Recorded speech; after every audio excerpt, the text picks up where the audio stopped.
This is a story about historical white slavery in North Africa. Subscribe and like, please. In the heart of the Mediterranean Sea, amidst swirling white sails and endless blue horizons, a chilling tale unfolds, an untold story of European corsairs once revered as pirate heroes in their homelands who fell prey to North African pirates. These men, who spent their lives commanding the vast waters of Europe, were suddenly enslaved, thrust into a realm of white slavery where they faced brutal captivity, cultural transformation, and hair-trending choices, all through the eyes of Thomas Carrington, an English sea captain. The year was 1580 when Thomas Carrington, a seasoned mariner from Plymouth, England, set sail on his most daring adventure yet. With a crew of loyal men beneath him, they plundered Mediterranean trade ships as authorized by Queen Elizabeth's letter of marque. However, their luck ran out one fateful day when they stumbled upon the powerful Barbary corsairs. The cacophony of drums and cymbals reverberated across the tranquil waters, signaling a relentless pirate fleet approaching.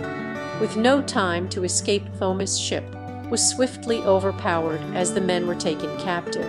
Their shackled chains clinked in unison, symbolizing their newfound servitude.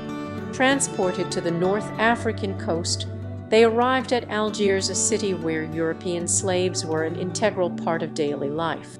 Thomas and his crewmates were subjected to a humiliating purification ritual, their beards shaved and their bodies scrubbed clean. As they limped through this degradation, they could not fathom the brutal reality that awaited them, a life as galley slaves rowing the very ships that had once terrorized their own waters.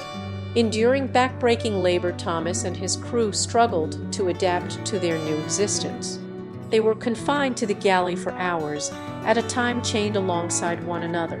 The relentless sun bore down upon them, leaving their skin scorched and their bodies weakened. Yet, despite this grueling routine, there was a silver lining: the promise of redemption. European slaves were given an opportunity to earn their freedom through conversion to Islam or by purchasing it with gold ducats. Thomas, longing for a return to his homeland and the embrace of his family, worked tirelessly to amass the necessary funds. Yet, as he watched fellow slaves succumb to the allure of their newfound faith, he pondered whether freedom from bondage or loyalty to his captors was the greater priority. Meanwhile, life in Algiers continued unabated, and the Citus ruler the day demanded that his corsairs continue their pillaging raids on European shores. In a cruel twist of fate, Thomas' former comrades-in-arms became the very men who threatened to reclaim him and his crew. Amidst this turmoil, Thomas encountered a young Berber girl named Aisha. She was captivated by the enigmatic sea captain and offered him solace from the harsh realities of slavery. Their forbidden romance blossomed in secret, allowing them to find comfort in each other's embrace as they navigated their own personal struggles. As the years passed, Thomas grew increasingly conflicted about his place in this world. He yearned for freedom, but questioned whether he could ever truly escape the chains that bound him both figuratively and literally. With every passing day, he felt himself becoming more entwined in the culture and traditions of the North African people. Thomas' struggle to reconcile his European heritage with his newfound identity reached its climax when his former comrades-in-arms arrived at Algiers, intent on rescuing their captured brethren. As he stood atop the city walls, Thomas faced an impossible choice: risk everything for a return to his past, or embrace the life that had become his present.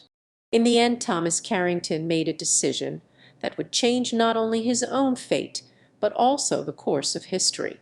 His story serves as a poignant reminder of the complexities of captivity and the enduring power of human connections that transcend even the greatest of adversities.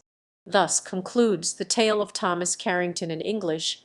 May his story inspire us all to question the boundaries we place upon ourselves and the courage it takes to forge our own paths in life.